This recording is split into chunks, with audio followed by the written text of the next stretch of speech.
लोकसभा के चुनाव नजदीक है और अब लगभग चुनावों की तारीख एकदम करीब आ गई है।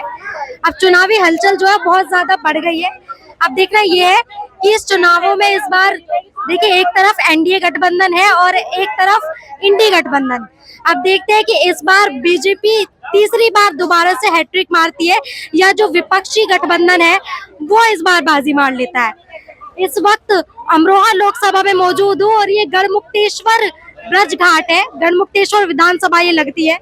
कुछ महिलाएं हमारे साथ मौजूद है, तो आइए बातचीत करते हैं और जानते हैं क्या चुनावी माहौल है इस बार। क्या नाम है आपका? आशा। आशा जी, लोकसभा के इलेक्शन से क्या लगता है इस बार क्या होने वाला है? पता नहीं क्या होगा, ये तो मालिक जानता है। देखिए एक तरफ एनडीए गठबंधन है, बीजेपी वाली पार्टी, एक तरफ विपक्षी गठबंधन है जिसमें बहुत सारी अपनी अपनी किस्मत है मैडम। जी, आपने क्या मन बनाया है इस बार? महिला है आप? बीजेपी का बनाया है। बीजेपी का क्या कह रही है? क्या नाम हो गया? बीजेपी बीजेपी बीजेपी का मन बना रही है? बिल्कुल। क्यों बना रही है बीजेपी का? अच्छा लगा हमें उनका काम।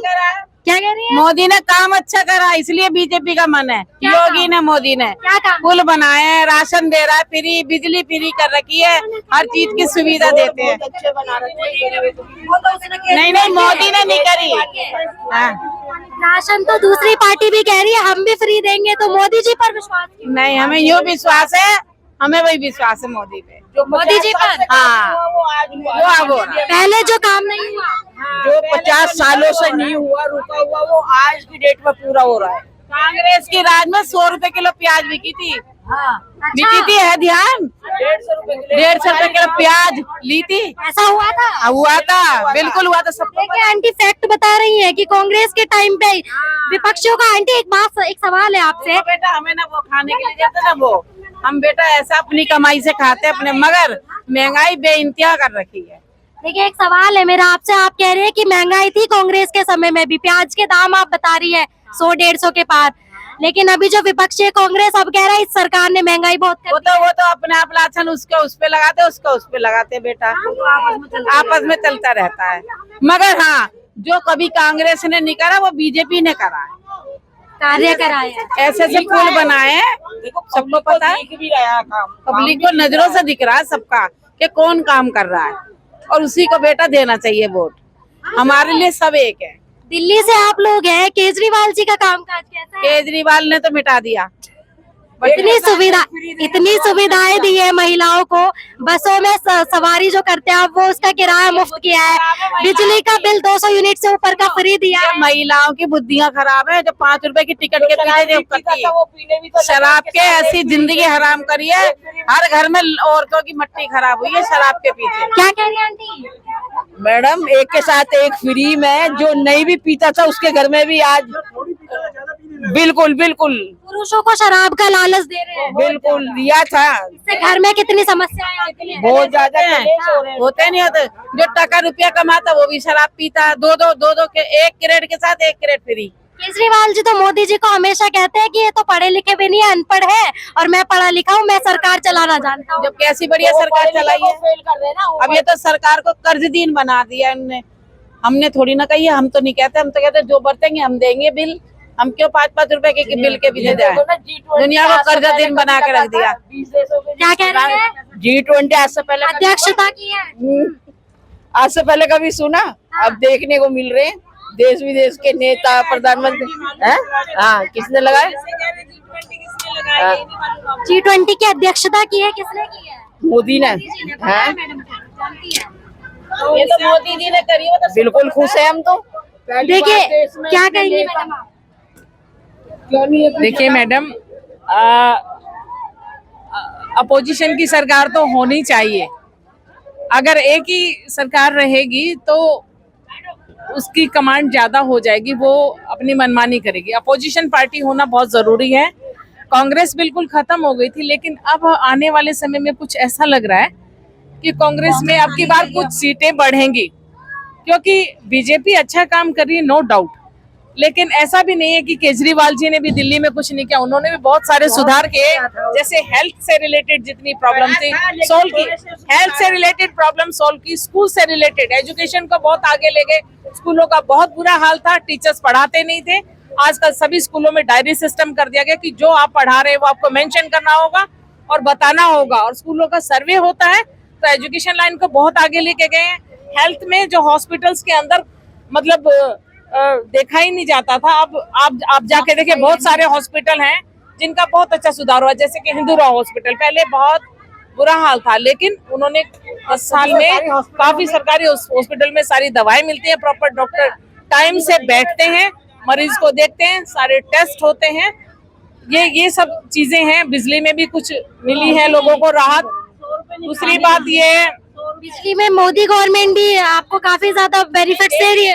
हम ये नहीं कह रहे हम मोदी सरकार की बुराई नहीं कर रहे। मोदी सरकार ने इंटरनेशनल लेवल पे बहुत मैडम आप बात कर रही हैं सरकार बदलनी चाहिए, और दूसरी तरफ आप कह रहे हैं कि ऑपोजिशन को मौका मिलना चाहिए, एक ही नहीं रहने चाहिए। आपने बोला 3 बार रह चुकी है बीजेपी। नहीं, बीजेपी रह चुकी है और आगे बीजेपी आनी चाहिए, मैं मानती हूँ। आनी चाहिए, आप मानती हैं? मानती हूँ, लेकिन मैम जिस तरह से कांग्रेस बहुत ज्यादा डाउन में चली गई थी, बीजेपी ने भी कुछ ऐसी मिस्टेक की जिससे कांग्रेस का भार अब थोड़ा सा बढ़ रहा है, मेरा कहना ये है। और ऐसा नहीं है, आम आदमी सरकार ने दिल्ली में तो काम किया, दूसरे किसी स्टेट में नहीं किया, जैसे कि पंजाब में नहीं किया, लेकिन दिल्ली स्टेट में ऐसा नहीं कि केजरीवाल साहब ने काम नहीं किया, काम किया है।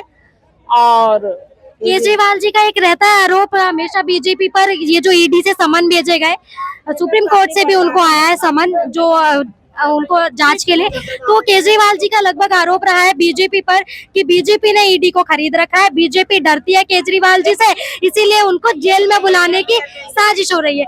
क्या ये एक जुडिशियल मैटर है, ये जुडिशियल केजरीवाल जी की बात कर रही है, उनके स्टेटमेंट्स पर मैं आपसे प्रतिक्रिया लेना चाहती हूँ, आपका क्या रिएक्शन है इस पर? क्या ये सही कह रहे हैं केजरीवाल जी?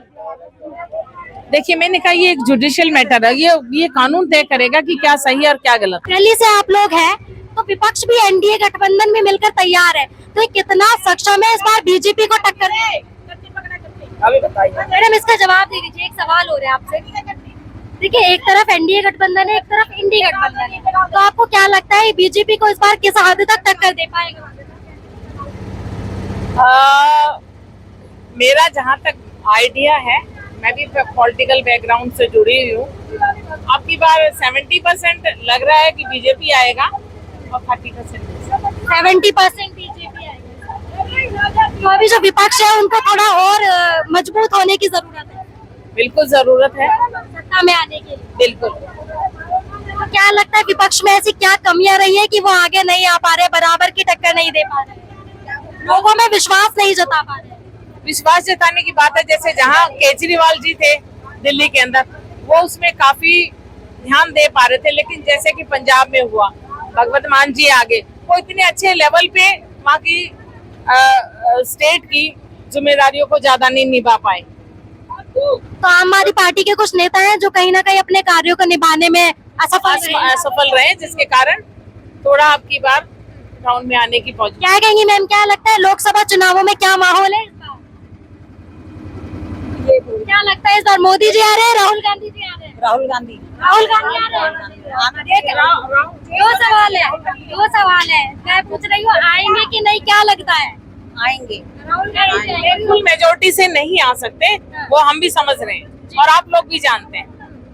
अभी एकदम फुल मेजोरिटी में नहीं आएंगे, क्योंकि अब वो धीरे धीरे अपना सुधार कर रहे हैं, लेकिन कोई भी अगर चीज बिगड़ जाती है उसको सुधरने में समय लगता है। देखिए राहुल गांधी, लेकिन एक बार बिल्कुल डाउन में कांग्रेस चली गई थी, इतना बुरी तरीके से नहीं आ रहेगी अब की बार। देखिए राहुल गांधी जी लेके आएगी। कांग्रेस की इंडी गठबंधन की मैं बात करूं, जो मेन लीडर है राहुल गांधी जी, जो एक बड़े नेता माने जाते हैं, युवा नेता, अब की बार अपोजिशन वालों ने, ये कुछ लोग अपोजिट हो गए हैं, बीजेपी में बहुत सारे लोगों का टिकट काटा गया और उनको उसका कारण नहीं बताया गया। वो तो मैम वो तो इंडी गठबंधन में भी कटा है। समाजवादी पार्टी से आप मेरठ लोकसभा का लेंगी, अतुल जी का टिकट काट दिया गया, सुनीता वर्मा वहाँ आई है, लेकिन कई टिकट बदले गए। कुछ बहुत अच्छे लोगों का काट दिया गया, जैसे कि अजय निषाद जी थे मुजफ्फरपुर से, पिछली बार 4.5 लाख वोटों से जीते थे, उससे पिछली बार 5,40,000 वोटों से वो जीते थे।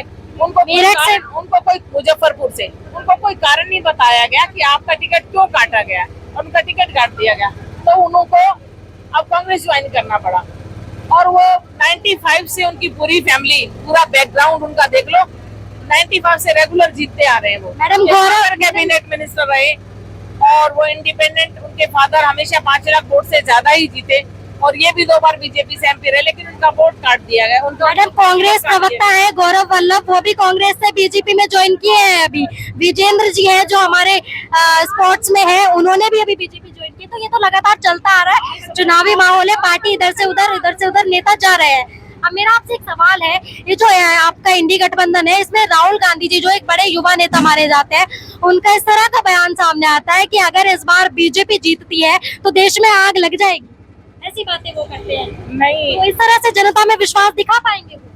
क्या लगता है आपको? बिल्कुल न्यूट्रल एक सरकार बने और उनकी कोई कमियां निकालना ही ना रहे तो कोई भी सरकार बिल्कुल सक्सेसफुली काम नहीं करती, जहाँ तक मेरा ख्याल है। जैसे कि घर में क्या कहेंगी इस स्टेटमेंट पे, क्या कहेंगी? इस तरह की बातें उन्हें करनी चाहिए अगर सत्ता में आना है, जनता के लिए काम करना है। देखिए, वो तो बीजेपी वाले भी बोलते हैं, सभी बोलते हैं एक दूसरे के अपोजिशन, ऐसा कुछ नहीं है।